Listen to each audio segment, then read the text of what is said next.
विधानसभा अध्यक्ष राहुल नार्वेकर यांनी अखेर आज शिवसेना आमदार अपात्रतेच्या प्रकरणावर निकाल जाहीर केलाय। या निकालाची गेल्या अनेक महिन्यांपासून प्रतीक्षा होती।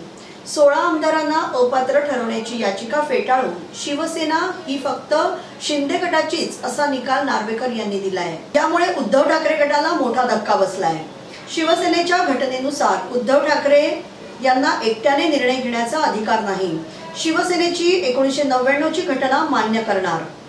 शिवसेनेच्या घटनेत राष्ट्रीय कार्यकारिणीचा निर्णय अंतिम। उद्धव ठाकरेंनी घेतलेला निर्णय ग्राह्य धरता येणार नाही। पक्षप्रमुख एकटेच निर्णय घेऊ शकत नाहीत। 2018 ची ठाकरेंनी दिलेली घटना अमान्य।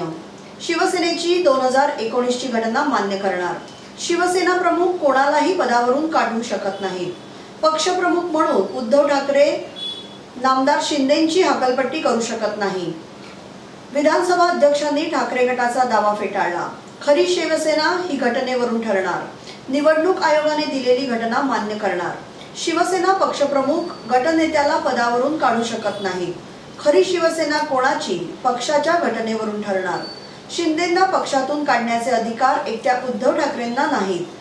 घटनेनुसार ठाकरे अंतिम निर्णय घेऊ शकत नाहीत। सुप्रीम कोर्टाने विधानसभा अध्यक्षांना दोन्ही बाजूचा युक्तिवाद ऐकून निर्णय घेण्याचा आदेश दिला होता। त्यानुसार गेल्या 1.5 वर्षात अनेक हालचाली घडल्या। त्यानंतर आज अखेर विधानसभा अध्यक्षांनी शिवसेना आमदार अपात्रतेच्या निकालाचं वाचन केलं। निवडणूक आयोगाच्या रेकॉर्डनुसार शिंदे गटाची शिवसेना खरी तेच समोर ठेवलं। निवडणूक आयोगाने शिंदे गटालाच खरी शिवसेना म्हणून मान्यता दिली आहे। या निकालावर आमदार योगेशदादा कदम यांनी आपली प्रतिक्रिया व्यक्त केली आहे। तसेच खेड येथील शिवसैनिकांनी फटाक्यांची आतिषबाजी करत जल्लोष साजरा केलाय। आलेला आहे त्याबद्दल तुमची पहिली प्रतिक्रिया काय? पहिली प्रतिक्रिया माझी हीच असेल की वंदनीय हिंदुत्व सम्राट शिवसेना प्रमुख बाळासाहेब ठाकरे यांचा आशीर्वाद हा महाराष्ट्राचे मुख्यमंत्री एकनाथजी शिंदे साहेब ह्यांच्यावरतीच आहे, ह्यांच्यासोबतच आहे। ह्या निकालावरून पूर्ण स्पष्ट झालेला आहे।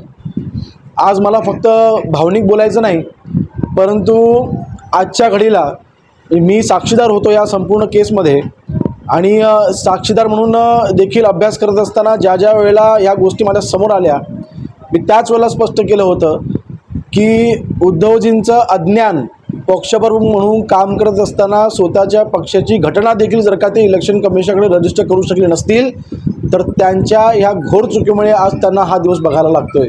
आज वेळ त्यांच्यावरती आलेली आहे। 1999चं जे शिवसेनेची घटना आहे तीच घटना ग्राह्य धरली गेली आहे आणि त्या घटनेमध्ये शिवसेनेच्या विधिमंडळाच्या सर्वाधिक आमदारांना मिळून शिवसेनेच्या विधिमंडळाचा गटनेता निवडायचा अधिकार आहे। तो अधिकार वापरून एकनाथजी शिंदे साहेबांची आम्ही सर्व आमदारांनी पुन्हा नेमणूक केली होती आणि तीच नेमणूक आज योग्य ठरली आणि त्या नेमणुकीच्या आधारे आज हा निकाल लागलेला आहे।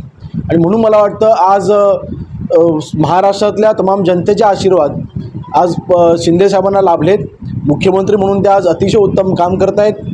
आता वर्गणास्कराची सुरू होतील की लोकशाहीची पायमल्ली केली, लोकशाही पायाखाली तुडवली गेली। लोकशाहीवरती बोलण्यापेक्षा लोकशाहीच्याच अधिकाराने तुम्हाला जे शिवसेना घटना बनवायचे अधिकार दिले होते ते जर का तुम्ही योग्यरित्या आणि योग्य अक्कल लावून वापरले असते तर आज ही सांगण्याची वेळ तुमच्यावरती आली नसती। घटना तुम्हाला रजिस्टर देखील इलेक्शन कमिशनकडे करता आली नाही। या एकमेव कारणामुळे तुमचा आज पराभव झालेला आहे आणि म्हणून 1999च्या शिवसेनेच्या घटनेनुसार आमचा आज विजय झालेला आहे।